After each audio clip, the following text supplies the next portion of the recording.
sana ngobrol, ternyata tuh ibu-ibunya sama kayak aku loh, pengen anaknya pinter, pengen anaknya sehat, tapi di sana kondisi airnya nggak bagus, kondisi udara nggak bagus, terus dia sambil ngasih makan anaknya, ini piring kan dia gendong, itu lalatnya banyak banget, dia nyuapin aja gitu anaknya. Aku yang astagfirullahaladzim, aku tuh bersalah gitu kan. Dan dulu tuh aku tipenya yang jaji gitu loh, yang nir empati, yang kalau misalnya ada masalah di Bantar Gebang, terus aku mikir ya udah sih pindah aja, kenapa repot banget gitu loh, sama sekali buta, nggak ngerti kalau isu sosial itu serumit itu. Dari kejadian-kejadian kayak gitu aku jadi sadar, dan kenapa juga aku sekarang tuh ngebahasnya juga ada isu sosial, ada isu politik, karena orang nggak akan mikirin lingkungan kalau masih lapar. Orang nggak akan mikirin lingkungan kalau pendidikan belum beres.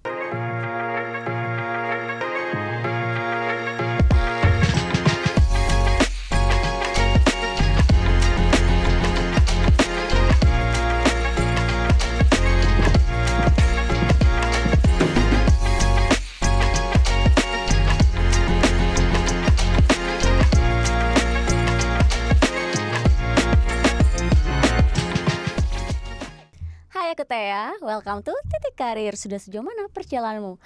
Biasanya aku nih berdua guys untuk nyapa kalian, tapi kali ini aku sendirian aja. Meskipun isu yang dibahas hari ini kayaknya berat banget ya, soal lingkungan, bareng sama Mbak Nada hari ini. Mbak Nada, terima kasih udah datang. Biasanya aku berdua nih Mbak, jadi ada gimmick tuh awalnya kan. Sekarang nggak ada gitu. Ada temennya ya? Iya, terima kasih ya udah nemenin aku. Mbak Nada apa kabar? Baik, alhamdulillah. Mbak Nada, terima kasih sudah datang ke Titik Karir. By the way, Mbak Nada ini adalah seorang apa nyebutnya? Praktisi lingkungan, ya. eco-influencer, bisa ya? Nggak usah deh, praktisi lingkungan aja.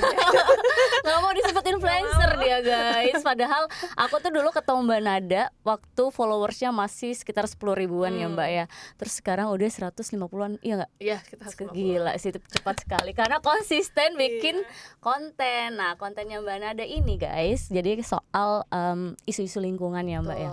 Nah, sebelum kita bahas lebih jauh nih, aku pengen tahu sih Mbak, kenapa sih Mbak Nada ini dari semua banyak isu gitu kan, sekarang yang lagi naik politik dan segala macam, kenapa milihnya lingkungan gitu yang diangkat di sosial medianya?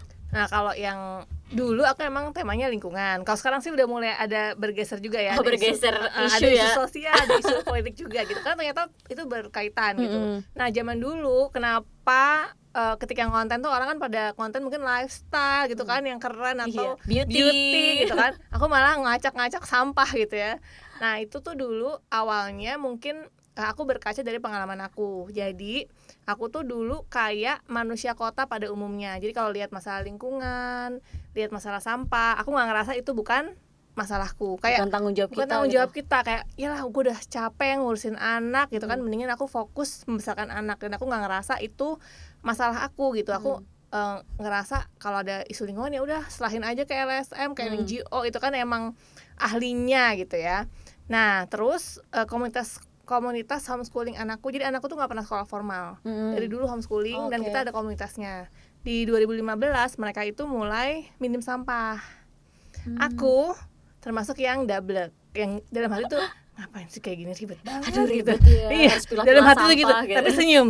Namanya ribet banget gitu ya. Tapi tetap ngelakuin gitu ya, bawa tumbler. Zaman dulu tuh jadi 2015 tuh di komunitas anakku udah kayak gitu, bawa tumbler, bawa kotak makan. Tapi aku ngelakuannya terpaksa gitu. Masih awal. Sampai rumah balik lagi habit, jadi cuman karena peer pressure doang. Nah, terus di 2017 sama temenku diajak ke Bantar Gebang, yuk ikut, dia bilang gitu. Tapi kamu kesana nggak boleh pakai masker, nggak boleh pakai boots, pokoknya nggak boleh pakai baju biasa aja, dan harus ngobrol sama masyarakat di sekitar sana gitu. Jadi terkoneksi lah gitu.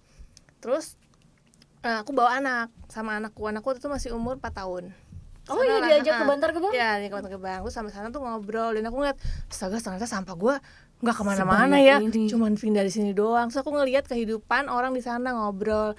Ternyata tuh ibu-ibunya sama kayak aku loh, pengen anaknya pinter, pengen anaknya sehat, tapi di sana kondisi airnya nggak bagus, kondisi udara nggak bagus. Terus dia sambil ngasih makan anaknya, ini piring kan dia gendong, itu lalatnya banyak banget. Dia nyuapin aja gitu anaknya. Aku yang astagfirullahaladzim, aku tuh bersalah gitu kan, bikin kehidupan mereka tuh kayak gitu. Dan dulu tuh aku tipenya yang jaji gitu loh, yang nir empati, yang kalau misalnya ada masalah di Bantar Gebang, terus aku mikir ya udah sih pindah aja, kenapa repot banget gitu loh, sama sekali buta, nggak ngerti kalau isu sosial itu serumit itu. Nah, pulang dari situ aku langsung kayaknya aku mesti insaf deh karena iya Masih tobat. mesti taubat karena aku aja ngebayangin aku aja buang sampah segitu banyak.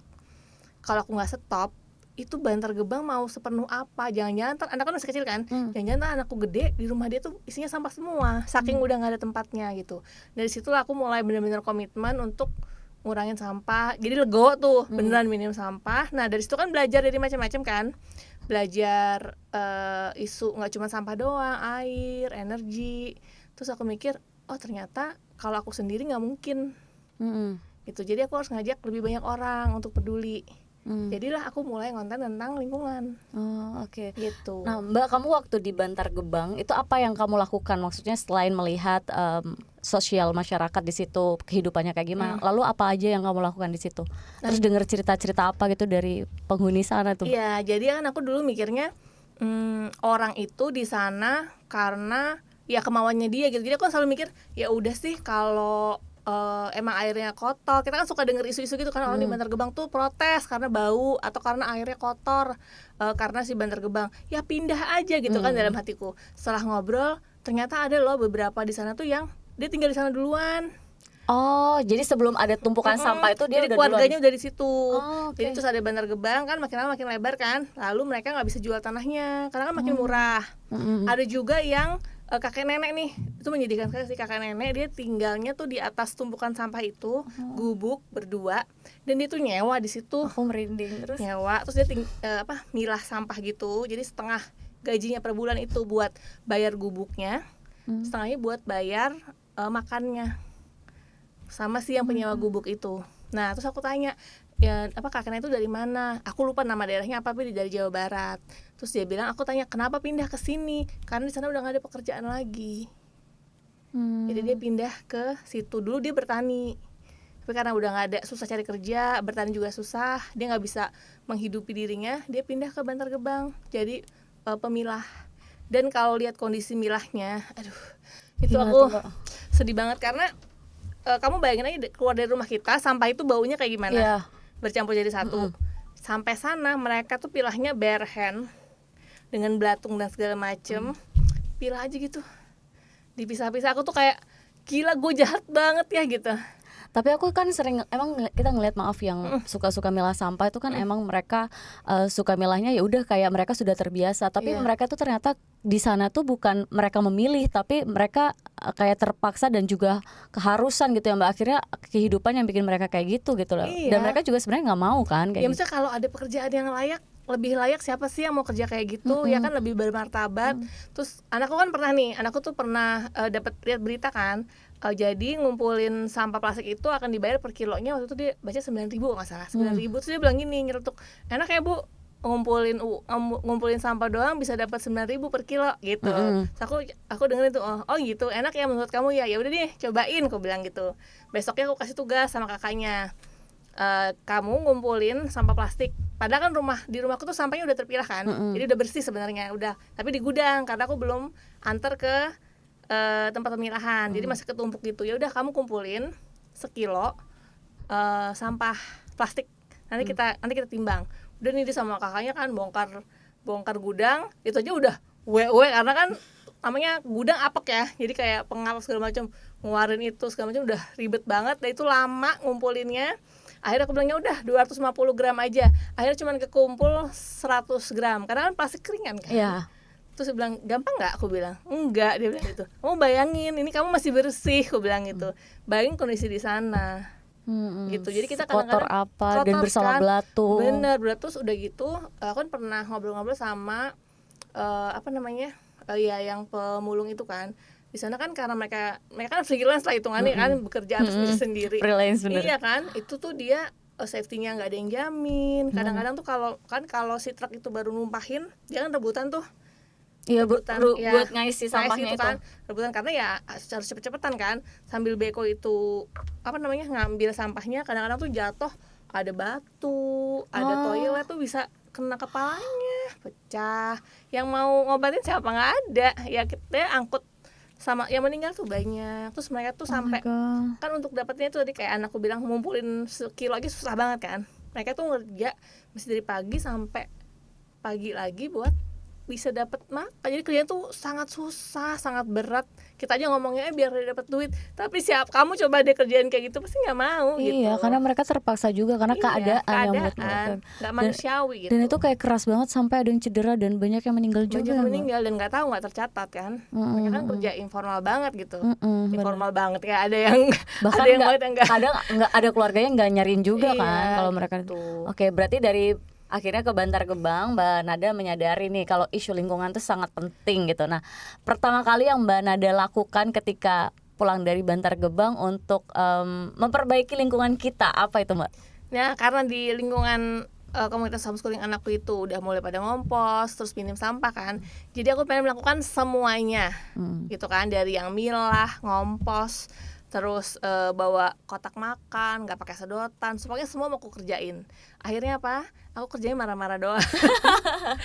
Karena semuanya mau kamu kerjain. Iya, langsung kayak kan semangat kan. Oke, gue pengen kayak gue bisa nih. Iya, gitu. gue bisa. Ternyata nih, capek. Berapi-api gitu kan. Wah, sampai di rumah tuh pilahan 7. Aku kasih nama biar keren gitu. Kotak makan beli, taro. Bawa tumbler begitu ke duduk di restoran, ngobrol lupa minta nggak pakai sedotan karena asik kan. Udah salah. Terus pergi lupa bawa tumbler, udah salah lagi. Milah sampah, orang rumah salah mulu masukin, marah lagi. Yang ada aku stres dan akhirnya burn out. Terus akhirnya kayak gini nggak masuk akal deh gitu. Bisa nggak bertahan nih gue gitu. Terus akhirnya aku ngerasa duh ini kayaknya jangan kayak gini deh gitu. Yang ada aku juga ngerasa burn out, defeated kan karena salah mulu. Jadi aku merasa kayak kok gue nggak bisa ya gitu, jadi kayak gagal mulu. Dan aku jadi hubungannya nggak baik loh sama orang rumah karena aku nyebelin kan. Karena akhirnya kamu marah-marah terus, salah milih iya, salah gitu. Jadi aku maksain, sedangkan aku juga kesulitan. Akhirnya setelah itu oke, ini nggak bisa kayak gini. Kayaknya kalau mau ramah lingkungan aku harus ramah diri dulu gitu kan. Harus sadar diri gitu. Nggak bisa terlalu ambisius, nggak mungkin. Akhirnya aku pilih, ya udah kita pilih yang paling gampang dulu, yaitu nggak pakai sedotan. Oke, dimulai dari hal kecil itu ya. Karena itu butuh konsentrasi loh. Karena kan kalau belum biasa, pasti otomatisnya kalau ke restoran duduk pesen minum ngobrol. Iya kan, kita masa duduk terus ngobrol. Begitu mbaknya datang pesen, udah tuh lupa tuh. Pesen ini, udah terus pas datang ya lupa nggak pakai nggak pakai sedotan. Terus lama loh. Tapi kan kadang ada yang restoran yang diganti sama sedotan kertas tuh, Mbak. Itu ngaruh nggak sama itu aja? zaman dulu kan. Zaman sekarang nggak. Zaman dulu kan nggak ada. Tapi kalau sedotan kertas berarti lebih aman atau enggak sih? enggak juga aku, ya? Karena kan kertas itu tetap dari pulp pohon. Jadi sebenarnya kan semua barang itu berdampak kan. Mau dia bilang dia itu ramah lingkungan atau tidak. Jadi kalau bisa tuh kita mengurangi sebenarnya. Kalau bisa. Pokoknya kita harus ramah diri dulu sebelum ramah lingkungan. Karena gini kan, itu namanya juga sustainable living kan. Sustain, something that you can sustain, something that you can do over and over again. Kalau misalnya kira-kira nggak ramah diri, ya itu kayak aku tadi tuh pengen semuanya dikerjain, akhirnya burn out, nggak mungkin kan, jadi putus kan, gitu. Jadi nggak boleh kayak gitu. Jadi harus sedikit-sedikit memang gitu. Dan dari yang kecil yang sedotan dulu tuh. Dan kalau nggak bisa, ya udah jangan maksa gitu. Aku dulu tuh, kalau misalnya bawa kemana-mana bawa wadah. Nanti kalau wadahnya habis, anak-anak mau jajan, nggak usah jajan, wadahnya nggak ada gitu. Oh gitu. Sekarang udah nggak, ya udah jajan aja. Iya, sekarang nggak, ya udah jajan aja gitu. Jadi kita itu, kadang jadinya itu nggak masuk akal, nggak make sense gitu. Kita ramah lingkungan tapi nggak ramah sama yang lain gitu kan.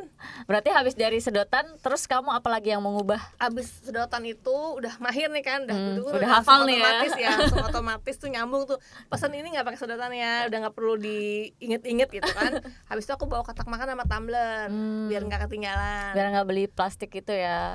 Jadi jadi bawa tuh biasanya tempat yang botol tumbler sama tempat kopi lah yang kosong, karena kan buat jajan gitu, kayak gitu. Habis itu ngompos. Nah, ini yang buat ngompos nih Mbak, kali masih banyak yang nggak tahu bagaimana caranya kita bisa ngompos di rumah kita sendiri gitu. Nah, ngompos itu sebenarnya orang tuh kan kalau misalnya mikirin ngompos selalu bau nanti gitu, jijik gitu ya. Nah, ini aku kasih konsep dasarnya lah. Sebenarnya ngompos itu secara alami udah dilakukan di alam. Jadi kita cuma mereplikasi yang terjadi di alam. Pernah ke hutan dong pasti. Pernah. Ya kan? Di hutan itu pernah nggak? Karena kan di hutan tuh banyak kehidupan. Pasti ada binatang yang pup, ada binatang yang mati. Tapi pernah nyoba bangkai nggak? Enggak. kan? Pernah nyium bau pup nggak? Enggak Kan? Jadi si hutan itu, kalau misalnya kita jalan-jalan ke hutan pasti kan lihat tuh dasaran hutan itu isinya kayak rumput kayak daun jatuh gitu, Iya, ya kan? iya. Jadi si tumpukan daun itu, ini kan si pohon jatuh nih, si daun ini jatuh, dia ada tumpukan daun kan, terus nanti hewan itu ada yang pup, ada yang mati di atasnya, terus dia ketutup lagi sama daun daun kering, kayak gitu, layer kompost tuh kayak gitu. Jadi secara alami dia nanti terdekomposisi gitu sama alam dan kembali lagi ke alam. Nah, ngompos tuh sama persis, kita nge-layer si pup sama si bangkai hewan itu adalah sampah yang gampang busuk. Itu sisa makanan, sisa sayur. Terus yang material coklatnya, yang daun kering itu, ya daun kering, karton, kertas, kokopit, kompos jadi. Pokoknya yang kering-kering gitu. Nanti di-layer di dalam kompos itu. Oh, nanti dia terurai sendiri gitu ya. Kalau mau cara yang slow, cara males, ya udah di layer, didiemin. Kalau mau lebih cepet, nah di alam itu kan ada binatang, binatang cari makan kan, dia ngoker daun, jadi kan teraduk lebih cepet. Sama kalau di rumah kita aduk, makin cepet deh jadinya. Gitu. Kalau untuk menyediakan si alat komposnya itu terbuat dari apa, Mbak? Terbuat dari apa aja yang kamu punya. Yang penting tuh wadah sebenarnya kan. Wadah, bisa wadah itu kayak pot di atas tanah, bisa kamu bikin lubang di tanah jadi bentuknya biopori. Bisa mau bioporinya tuh sekecil ini, mau segede drum, terserah. Jadi ngompos itu saking mudahnya, saking fleksibelnya, kadang orang suka bingung, kayaknya ini harus gini, enggak. Jadi pokoknya itu intinya adalah kamu punya wadah buat si sisa makanannya. Terus wadahnya bisa di dalam tanah, bisa di atas, mau lebar, mau kecil, nggak masalah. Terus nanti ngompos itu di layer. Ada material coklat, sisa dapur, mau cepet diaduk. Malas nggak usah diaduk tapi lebih lama, gitu aja. Jadi sebenarnya kalau mau mengolah sampah itu sebenarnya mudah, cuman kadang malesnya itu. Sama udah keburu takut ntar bau, ntar perlu dicoba.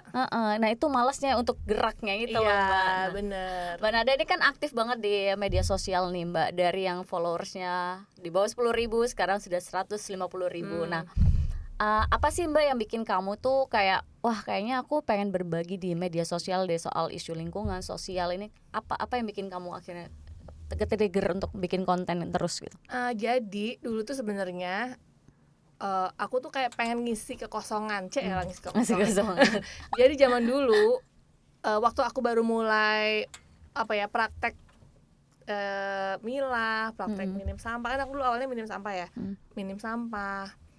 Aku itu nggak punya background lingkungan, ya kan? Aku ya ibu-ibu aja gitu, ibu-ibu yang peduli, pengen masa depan anakku baik, makanya aku pengen mulai aktif merawat lingkungan. Dan aku ngerasa orang lain tuh perlu tahu, perlu ikutan, karena kalau aku sendiri jadi nggak berdampak.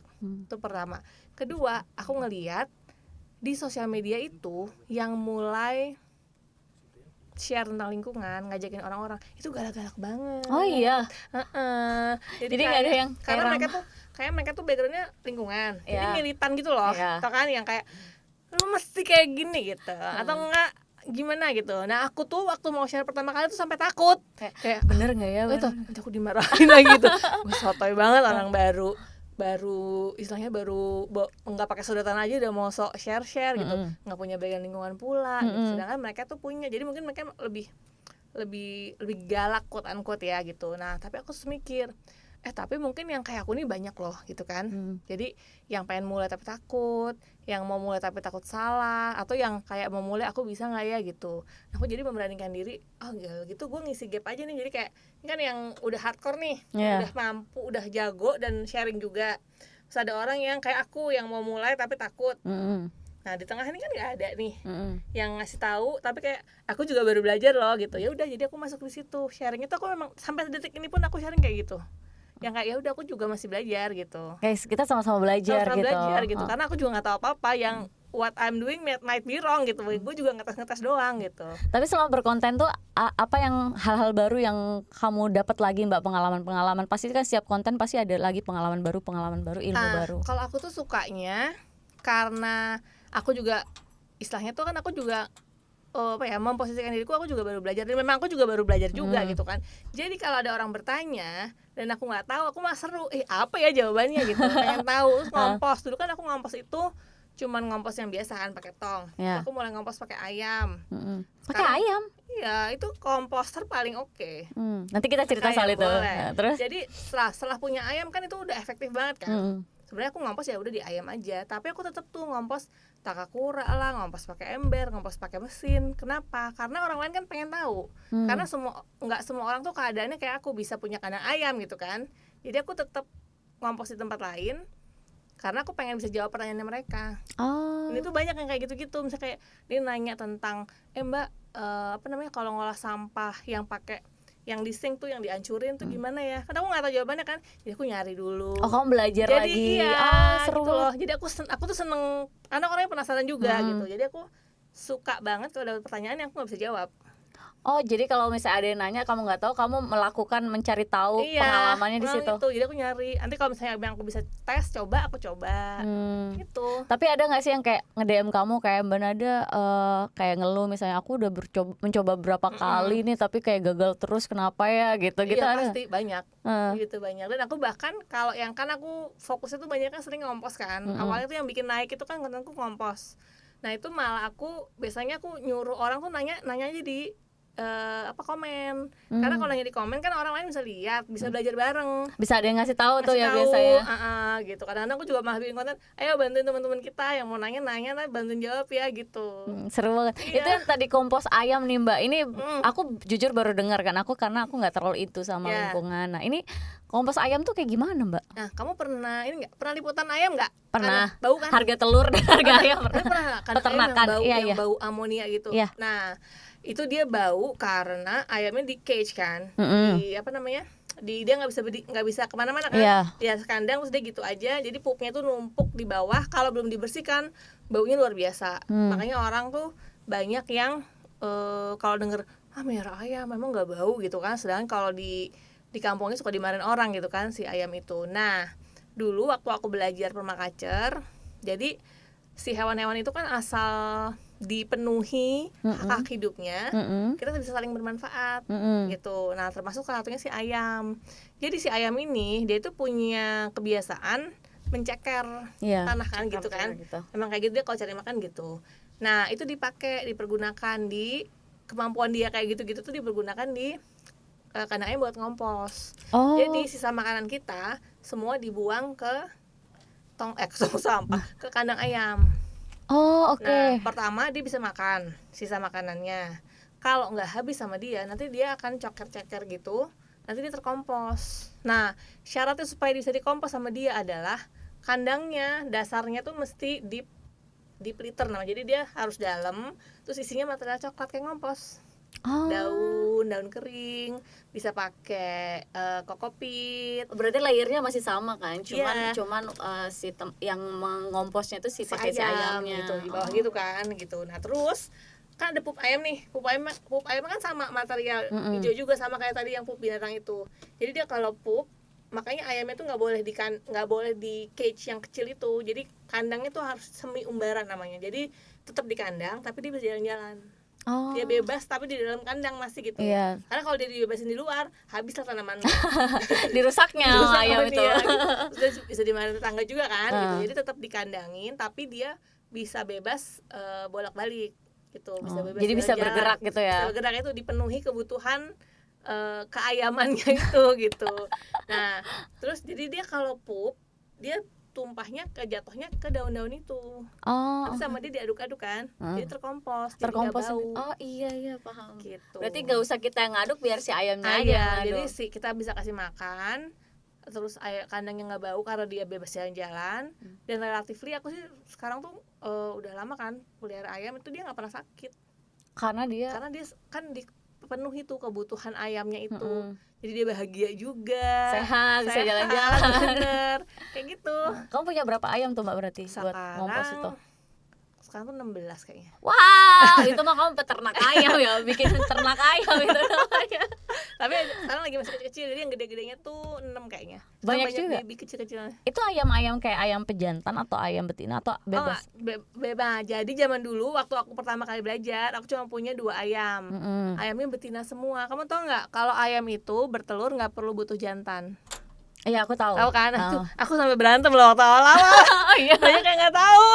Karena kalau di ternak ayam kan mereka betina semua kan? Iya, itu banyak yang nggak tahu. Jadi tuh sampai berantem di rumah, sampai kayak, ayo taruhan, kalau nggak ada ini ini nggak bisa ada telurnya, kayak gitu. Bisa, kau bilang nggak ada yang percaya. Sampai akhirnya tuh ayam bertelur.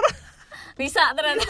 Bener ya mana ada. Iya. Nah tapi terus aku dikasih tahu sama yang ngajarin aku pelihara ayam, dia bilang tapi kamu kan dia namanya ayam kan punya naluri juga kan, dia mungkin ya pengen berkembang biak gitu, jadi kasihan kalau nggak dikasih jantan, nanti lama-lama tuh si betinanya bisa berkokok. Beneran serius? Karena dia nggak pernah ketemu jantan. Iya, jadi kan dia ngambil role dominannya, akhirnya aku kasih jantan. Ini aku baru tahu kalau yang gini. Biar dia punya, ya kan emang kalau si ayam itu kan sangat kasta banget kan dia, ada yang mimpin, ada alfanya gitu. Akhirnya aku kasih jantan, aku punya 3 akhirnya. Seru banget. Itu bisa dicoba ya guys, kalau misalnya kalian mau kompos ayam malas ngaduk sendiri, bisa pakai ayam. Itu the best sih ayam itu, karena udah kita pakannya nggak terlalu banyak, karena kan pakai sisa makanan kan, terus berhadiah telur, terus kita ngompos, dapat pupuk. Tuh, kalian harus coba ngompos dari sekarang ya Mbak. Nah, Mbak Nada kan tadi cerita mungkin banyak praktisi lingkungan yang mungkin lebih banyak ilmu lingkungannya kan agak keras nih. Tapi pernah nggak sih Mbak Nada berkonten gitu, terus ada mereka yang salah satu dari mereka yang bilang kayak ini konten kamu salah atau menjudging atau gimana gitu, pernah nggak ada yang kayak gitu? Alhamdulillahnya belum pernah sampai sekarang. Justru banyak tuh yang orang-orang yang mau mulai tapi takut, terus gini, Mbak Nada aku pikir tuh kalau mau hidup ramah lingkungan tuh yang harus hardcore banget gitu loh, yang nggak pakai mandi, nggak pakai sabun, yang hidupnya tuh bener-bener mengorbankan semua kenyamanan gitu. Ternyata nggak perlu gitu ya gitu. Jadi aku malah seneng dapet yang kayak gitu. Oh, berarti mereka mensupport apa yang Mbak Nada lakukan. Karena ngebantu juga sih, kayak ngasih influence ke orang-orang soal lingkungan. Kayak lebih lega gitu loh. Kan aku selalu justru aku tuh mendokumentasikan kesalahan aku juga. Misalnya kayak aku tuh kan aku masih, walaupun aku minum sampah, aku masih buang sampah ke TPA. Kadang ada tuh waktu dimana aku nggak sanggup namanya nyuci plastik ya, aku lagi capek banget gitu, jadi udah ini aku buang ke TPA. Itu malah justru itu konten yang sangat orang relate, yang bikin mereka lega, kayak nggak merasa bersalah. Itu ternyata Mbak Nada gitu juga sama ya, Mbak Nada juga manusia biasa kayak kita gitu. Jadi aku malah yang kayak gini tuh penting loh gitu, biar orang juga nggak capek. Karena kita harus sadar ya, kita tuh hidup di ekosistem yang bikin kita susah hidup ramah lingkungan, bukan mendukung. Jadi kita kayak berenang lawan arus, jadi wajar banget kalau capek. Iya, karena capek ngegenjot diri kita untuk melawan arus itu. Jadi kalau kita capek nggak apa-apa, wajar, kita manusia. Iya, kadang-kadang capek juga nggak apa-apa gitu. Iya, kalau capek udah nggak sanggup, lagi nggak sanggup milah, ya udah buang aja, nggak apa-apa. Pemerintah aja nggak ngasih itu kok, kita malah yang bersalah. Dia nggak merasa bersalah. Benar, itu tolong ya stakeholder terkait. Mbak, tapi kan aku juga pernah ketemu Mbak Nada ini sempat cerita kalau Mbak Nada itu nggak pakai shampoo sekarang yang brand-brand gitu kan, jadi pakai cuka ya Mbak. Ya, nah itu gimana tuh Mbak? Larutan cuka. Nah itu tuh awalnya dari Gobin. Jadi kembali lagi komunitas homeschooling anakku waktu itu manggil Gobin. Kamu tau Gobin Vandes kan? Gobin tau. Nah kan dia itu kan dari dulu nggak pakai sampo, nggak pakai sabun. Nah kembali lagi teman-temanku tuh begitu denger dia langsung praktek semua. Aku kan masih takut ya, ini beneran nih? Beneran nggak? Rontok lah rambut gue gitu. Rambutku panjang kan waktu itu. Terus aku yang nggak mau gue yang lain tuh udah beneran. Jadi sampai mandi pun nggak pakai sabun. Dan mereka bilang enggak kok, nggak apa-apa kok Nat, itu nggak berani kok gitu. Terus aku mau coba beralih, nggak langsung hardcore gitu deh, beralihnya pakai sabun batang dulu awalnya. Jadi aku beralih ke sabun natural. Kan yang penting tuh bisa mengurangi dampakku ke lingkungan kan. Pakai aku sabun natural kok ternyata rambutku wavy ya gitu, kayak keluar sendiri. Dulu tuh rambutku megar aja gitu, kayak nggak terbentuk gitu wavy-nya. Terus kok rambutku wavy, ternyata makin keluar tuh, terus makin sehat. Akhirnya aku mulai kurangin dari aku keramas itu 2 hari sekali ke seminggu sekali. Dan itu nggak lepek? Awalnya lepek, tapi dia ternyata bisa menyesuaikan. Jadi kata si Gobin itu, tubuh kita itu udah punya cara untuk yang misalnya kayak minyak di rambut itu ada gunanya loh. Dia untuk menghidrasi rambut. Tapi sama kita dibersihin Iya, pakai sampo itu. pakai sampo. Akhirnya dia ngerasa kering rambutnya, dia produksi minyak lagi karena kan dia untuk ngerundingin rambut. Iya. Akhirnya lepek, cepet lepek Oke. gitu. Sama ini juga skin barrier, kita gosok biar bersih gitu kan. Pakai Akhirnya dia sabun, pakai serum, pakai semuanya. dia imbalance kayak gitu. Jadi kita tuh yang ngerusak, akhirnya kita nambahin produk biar balance. Oh, padahal dari tubuh kita tuh udah punya natural buat iya menjaga semua itu ya, betul. Mbak. Tapi kan udah kita rusak nih, jadi untuk kembaliin lagi kan butuh waktu. Nah aku tuh transisi dari keramas sehari 2 hari sekali ke seminggu sekali itu 2 tahun. Oh, Lama banget. pelan. Jadi aku lama. keramasnya 3 hari sekali dulu nih. Tapi kan dia hari kedua tuh mulai berminyak kan, aku tahanin aja. Kamu insecure tuh ya kayak, kenapa jadi nih? aku ikut. Nanti lama-lama kan dia berkurang, lama-lama udah 3 hari nggak kenapa-kenapa, naikin lagi ke 4, sampai sekarang aku masih seminggu sekali keramasnya. Berarti semuanya tetap harus berproses gitu ya, Mbak ya. Kan butuh penyesuaian. Benar, Mbak. Tapi kamu ngelihat banyak kan sekarang konten creator yang ngomongin soal isu lingkungan, yang terkenal juga ada Pandawara. Apa sih? Pandawa ya, ada Pandawa. Nah, Pandawara ya, itulah pokoknya. iyalah itu. Maaf ya guys, aku lupa. Pandawa. Nah, Pandawa Group. Pandawa Group itu si 5 Iya. boys itu kan. Nah, kamu gimana sih Mbak ngelihat sebagai sesama content creator, terus kayak ada si Pandawa itu berdampak sekali yang orang-orang jadinya tahu, terus sampai ada yang komen kayak gini, coba Pandawa bersihin Bantar Gebang, itu kan kayak aneh ya, lebih ke aneh. Nah itu gimana Mbak kamu ngelihatnya? Ya kalau aku sih senang-senang aja ya, pokoknya semua kalau ada orang yang bisa menaikkan awareness bahwa isu lingkungan ini atau isu sampah terutama ya, kalau sekarang kita kan lagi darurat sampah banget. Isu sampah ini perlu banget diadres, perlu banget semua orang terlibat. Aku seneng gitu. Walaupun kalau ngelihat Pandawa kan sebenarnya kasihan ya, dia udah beresin, tapi karena masalah di hulunya nggak kelar, orang masih buang sampah sembarangan, orang masih mempergunakan produk itu begitu cepatnya sehingga jadi timbulan sampah juga cepat. Itu kan sebenarnya kayak cuman gaya lubang tutup lubang kan, dia bersihin ada lagi. Tapi at least orang tuh jadi lihat gitu loh, ini sampah lu nggak akan berkurang kalau nggak dibersihin. At least si Pandawa itu udah melakukan his part, their part gitu. Jadi aku apapun itu bentuknya tetap mendukung. Happy sih, iya, karena banyaknya konten creator yang kayak gitu lebih baik ya Mbak. Iya. Nah, Mbak, aku tuh kan sering banget nih Mbak liputan soal sampah, dan tuh kan hampir setiap minggu tuh pasti akan ada liputan soal sampah. Dan maksudnya sekarang tuh orang-orang buang sampahnya tuh bukan cuma di TPS, maksudnya kayak di RTH aja Mbak, yang seharusnya itu menjadi tempat kita buat refreshing, ijo-ijo gitu, itu banyak sampah.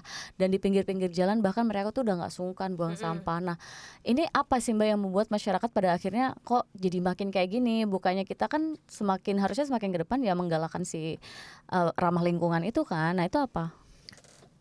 Pertama, kalau aku ngelihatnya ya, emang masalah sampah itu nggak pernah ditangani secara serius gitu. Sorry Mbak. Nggak pernah ditangani secara serius gitu. Jadi kayak kita tuh selalu kalau bikin solusi nggak mengerti akar masalah, bahkan mungkin nggak dicek akar masalah itu apa. Pokoknya ada masalah sampah, ya udah buka kelolaan, gimana caranya mengelola sampahnya, buka RDF, terus apalah insenerator segala macam. Tapi ujungnya itu nggak dibenerin kan, nggak pernah dilihat. Sebenarnya masalah sampah itu amat sangat kusut gitu, dari kita ada yang nggak peduli, ada yang mau peduli juga dia mikirin makan dulu. Ini aku pernah cerita nih, cerita yang dulu aku si sotoy ini ya, waktu yang masih semangat nih mau milah sampah, mau bikin orang sadar gitu kan. Jadi waktu awal-awal aku udah mulai milah sampah, aku sama teman-teman diundang untuk sosialisasi ke TK. TK ini tuh di Gunung Sindur, cuma 30 menit dari BSD. Jadi si TK ini tuh TK yayasan yang dia sebenarnya donasi ya si TK-nya ini. Jadi semua orang bisa sekolah di sana, cuma bayar 2.000. Bayar 2.000 per bulan. Nah, ada masalah. Orang tua atau ibu-ibu di sana itu suka bakar sampah. Sama suka buang sampah sembarangan. Jadi si pemilik yayasan ini manggil kita, tolong dong ibu-ibunya ini diajarin gitu kan, kayak biar bisa kayak kalian milah sampah bla bla bla bla. Semangat dong, datang nih kayak pahlawan kesiangan, langsung sharing, ya Bu jadi bla bla bla bla, sampahnya dipilah, plastiknya nanti dicuci, nanti digini gini, dah saya kan. gimana Bu, ngerti? Terus ibunya manggut-manggut kan, terus ada satu yang berani ngomong, yang ngerti sih Neng, tapi Neng kalau untuk nyuci plastik ya, dia bilang gitu, saya air aja mesti beli. Aku langsung sotoy banget ya gue ya gitu, dalam hatiku langsung dek, Ada iya lagi. juga ya, mereka juga punya hambatan itu. Terus aku bilang, ya udah Bu, di sungai aja, saya ada sungai kan, di sungai aja nyucinya Neng. Sungai yang sekarang itu zaman dulu kita ngambil air di situ, tapi sejak ada pabrik-pabrik itu tercemar, jadi bau, dia bilang gitu. Terus kalau sumur bor gimana Bu?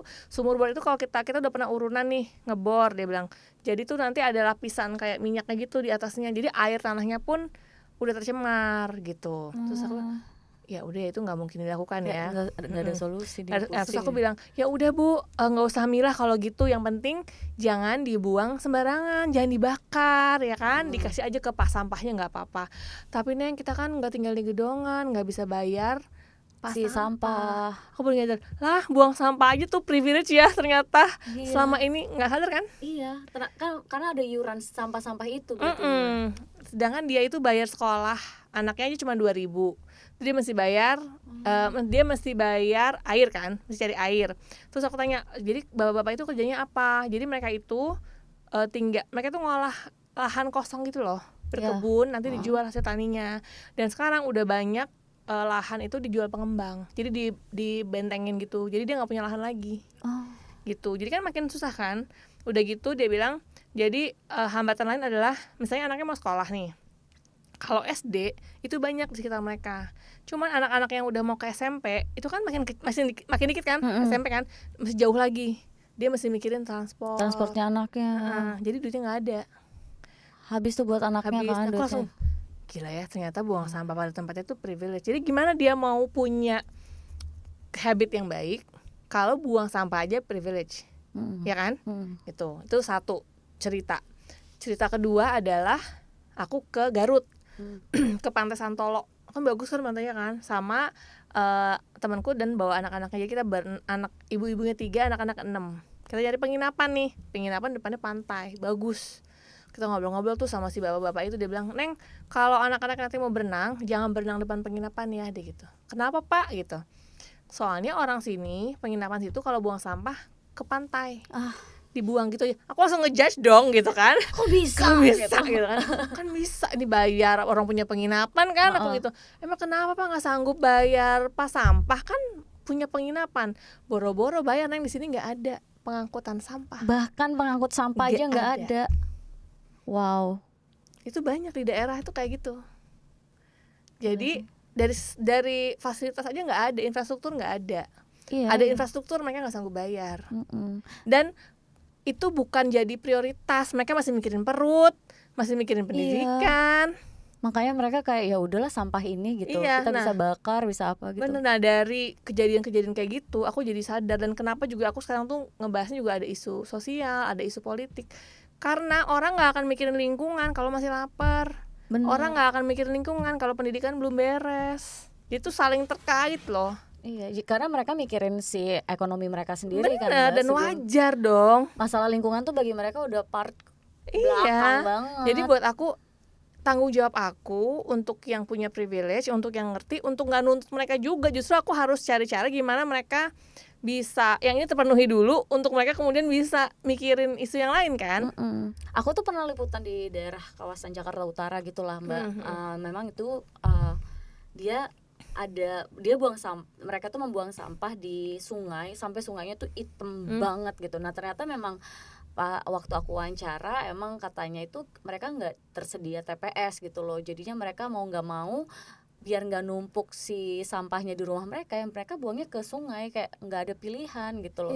Yang maksudnya cerita-cerita kayak gini tuh sebenarnya kita juga nggak bisa nyalahin karena masalah sosial lagi-lagi kan. Tapi banyak yang nggak ngerti juga, akhirnya ngejudge kan gitu, akhirnya nuduh kayak, mereka aja gampang kayak gitu, ngapain kita lah. Justru harusnya yang punya privilege itu mulai duluan, lu jangan nungguin dia gitu kan. Makanya waktu Gubernur DKI si Pak Pram itu membuat kebijakan yang pilih sampah, sebenarnya yang perlu dipertanyakan adalah gimana fasilitas untuk si kelas menengah bawah. Betul. Iya kan? Kalau untuk kelas menengah atas mungkin mereka bisa membeli semua fasilitas itu. Bisa bayar orang. Terus juga kemarin tuh juga pertanyaan yang paling banyak tuh adalah ya selain gimana nih kalau buat yang tempat padat penduduk gitu kan, karena kan nggak punya space, sama apartemen atau yang tinggal di rumah susun.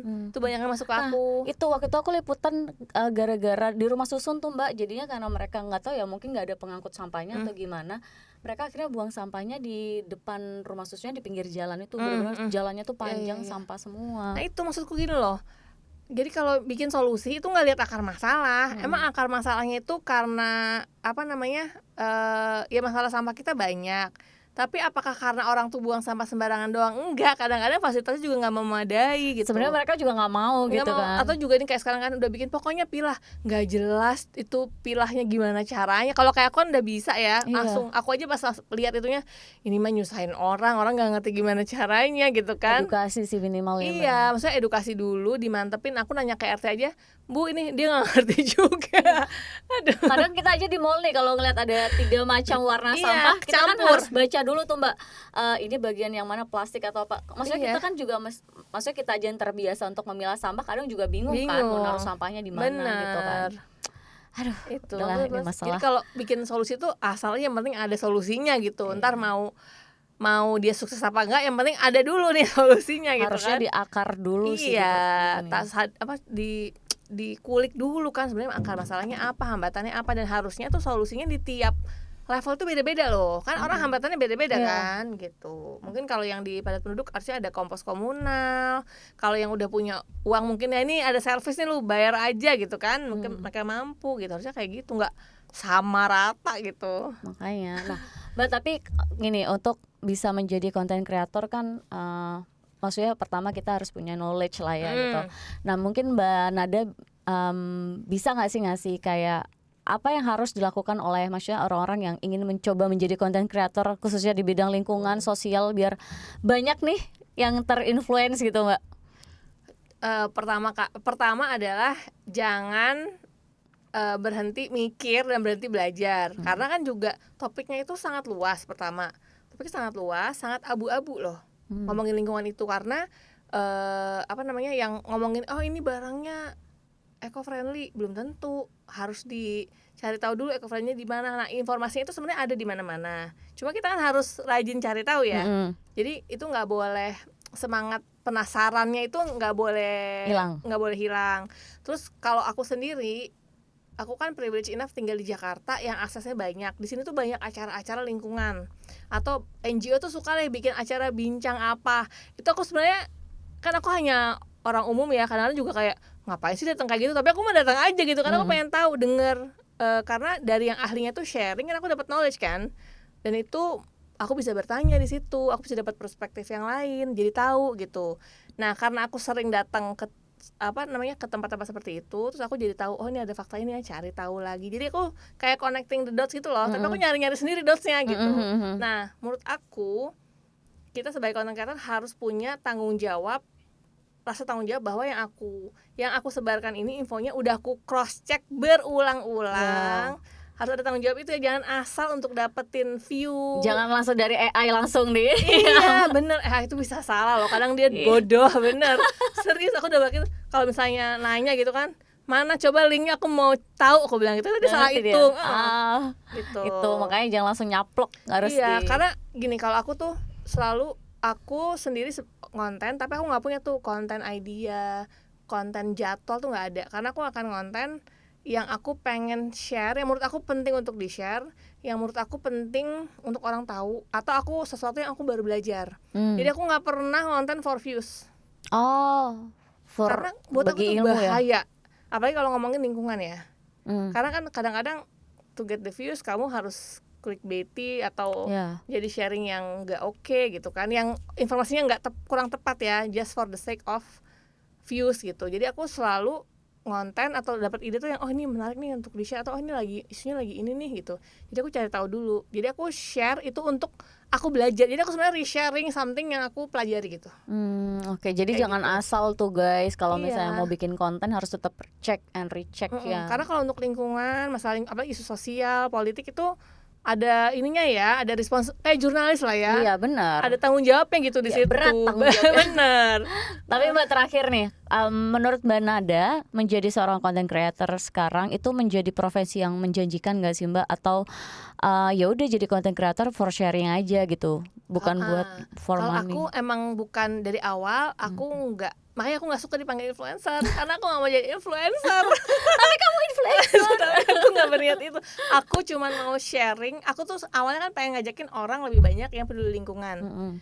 Alhamdulillah ada kesempatan dapat duit gitu. Tapi aku selalu mengutamakan aku sharing something yang menurut aku valuable. Jadi aku selalu, jadi selama aku merasa kontenku tuh berguna buat orang lain, buat aku itu udah payment. Oke. Jadi aku tetap semangat konten walaupun view-nya nggak banyak, walaupun aku nggak dapet job mungkin gitu. Konsisten konten ya? Iya, jadi tuh jadi bisa konsisten karena aku nggak peduliin views-nya, nggak perlu duin uangnya, tapi kalau dapat alhamdulillah. Tuh kadang orang tuh konten udah ngeliat ih kok viewsnya sedikit, males Iya, kayak males gitu. gitu. Jadi kalian kalau mau jadi content creator harus tetap semangat. Terima kasih Mbak Nada, seru banget. Semoga dengan ngobrol sama Mbak Nada teman-teman tuh bisa menyadari kalau lingkungan tuh penting, apalagi buat masa depan ya Mbak Nada. Betul. Terima kasih sudah menonton Titik Karir. Jangan lupa like, comment, and subscribe. Bye bye.